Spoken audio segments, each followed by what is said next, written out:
Very good morning. कैसे हैं आप सब? सुबह के बज रहे हैं 6 और मैं इंतज़ार कर रही हूँ गार्बेज कलेक्टर का। कुछ ही देर में गार्बेज कलेक्टर आ जाएगा और मेरा जो कचरा है वो मैं दे दूँगी। इसी बीच मैंने सोचा कि थोड़ा नीचे झाड़ू लगा दूँ। बस मैं उसी पर लगी हुई हूँ। यहाँ जितना भी झाड़ू लगा लो, शाम के वक्त ऐसी हवा चलती है कि जितने भी पत्ते हैं पेड़ के सब फिर से वापस नीचे गिर जाते हैं और ये काम मेरा रोज़ का हो जाता है।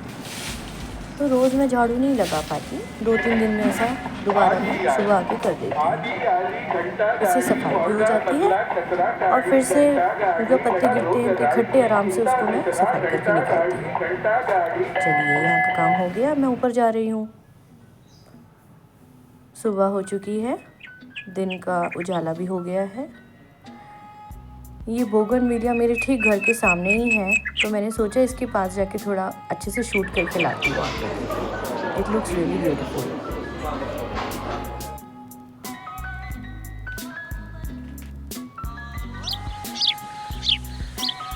सुबह सुबह मुझे ना नेचुरल जो साउंड होती है ना बर्ड्स की, वो सुनना बहुत अच्छा लगता है। बस वो सुनने के लिए मैं कभी कभी बालकनी में आके खड़ी होती हूँ। ये ना एक मेडिटेशन की तरह लगता है मुझे। बीच में सोचा था मैंने विंड चेन लाके भी लगाऊंगी दरवाजे में।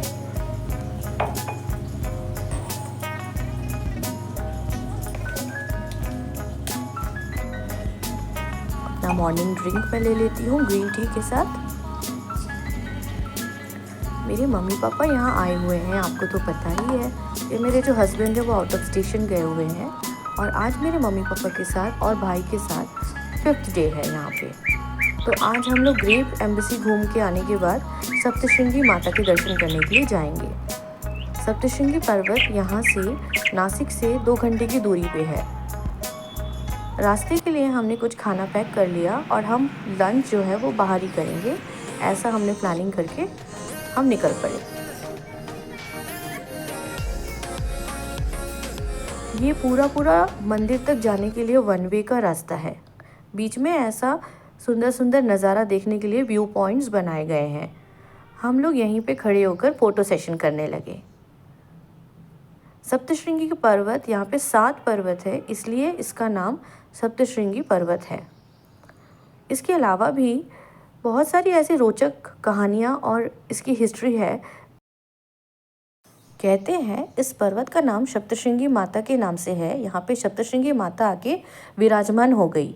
वो अपने ससुराल से किसी बात पे नाराज़ होकर इस मंदिर में एक द्वार है, वहाँ से आकर इस पर्वत के ऊपर जाके छुप गई थी। और इस पर्वत में जब वो छुप रही थी तो उनका जो फेस है वो टेढ़ा हो गया और वो वैसे ही रह गई। इसलिए इस माता का मंदिर वहाँ ऐसे उसी तरीके से उनको वहाँ पे पूजा करने लगे लोग। और फिर धीरे धीरे ये पर्वत टूरिस्ट के लिए भी बहुत ही अच्छा लगने लगा देखने के लिए और फेमस होने लगा और साथ ही साथ माता के दर्शन के लिए भी लोग आने लगे। ये देखिए, ये मैंने कुछ नया देखा है यहाँ पे। क्या आपने भी पहले ऐसा कभी देखा है? ये रोप ट्रैम्प है, शायद यही नाम दे सकते हैं ना, या पता नहीं इसका कुछ और नाम होगा तो, बट बहुत ही एडवेंचरस था और नया चीज़ भी। इसका जो आने ऊपर जाने का और नीचे आने का जो चार्ज था वो 100 रुपीज़ पर पर्सन था। बहुत ही सुंदर। नीचे से हम जब ऊपर जा रहे थे ना तो हमें पता ही नहीं चल रहा था कि कुछ डर सा ऐसा कुछ फील नहीं हो रहा था। इनफैक्ट बहुत ही अच्छा लग रहा था और ऊपर जाते वक्त जो हम नज़ारा देख रहे थे वो बहुत ही खूबसूरत था।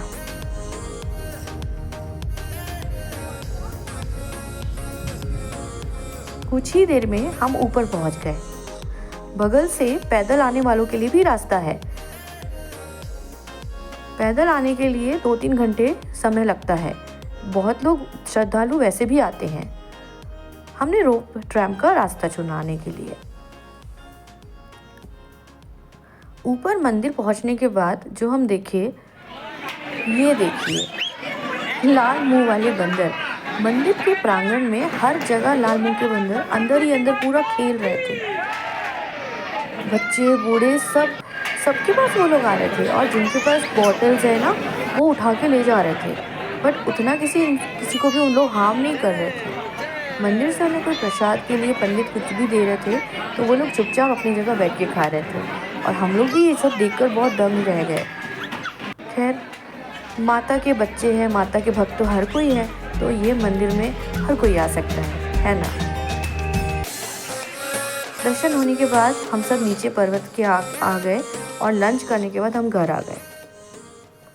घर आने के बाद हम इतना थक चुके थे कि हमने सीधा चाय पी और हम सब सो गए। शाम के अभी 6:30 बज रहे हैं और रात होने को आ गई। खाना खाकर हम सब इतने थक चुके थे कि सो चुके थे।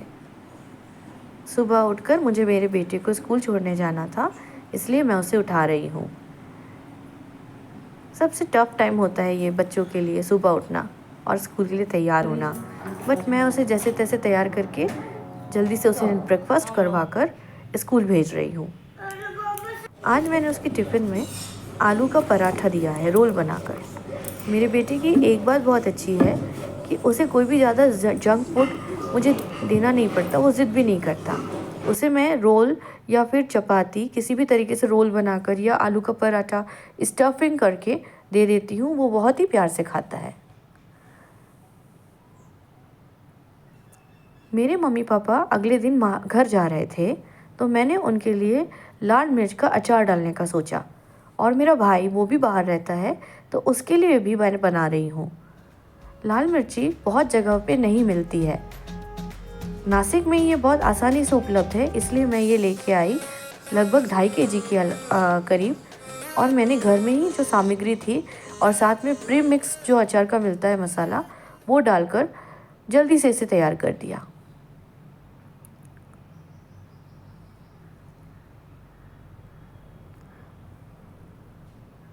लाल मिर्ची का अचार या किसी भी तरीके का अचार हो, वो ख़राब ना हो, उसके लिए मैं सोडियम बेंजोएट का इस्तेमाल करती हूँ। और यहाँ मैंने सारा अचार डाल के तैयार कर लिया और अब मैं इसे धूप में रख दूँगी।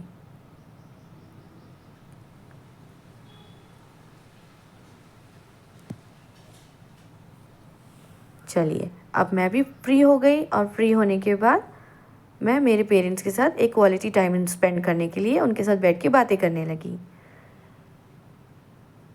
आज का मेरा ब्लॉग मैं यहीं ख़त्म करती हूँ। मिलती हूँ आपके साथ में नए ब्लॉग में। Thanks for watching.